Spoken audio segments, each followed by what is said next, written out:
La broche, la nouvelle star du tapis rouge, à la Mostra de Venise, il y avait des bijoux absolument époustouflants. Ce que j'ai remarqué, c'est les deux broches qui ont fait l'ouverture du festival. Sigourney Weaver portait épinglée sur une cravate de costume une magnifique broche lion en diamant de chez Chanel. Ça disait, comme Hélène Ripley dans Terminator, je suis la plus forte. Quant à Angelina Jolie, elle avait pris une broche qui avait appartenu à Maria Callas et ça disait tout simplement, je suis Maria Callas.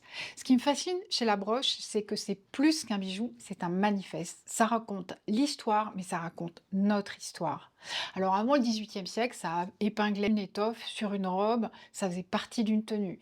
Dès les années 30, ça s'accrochait en haut du corsage.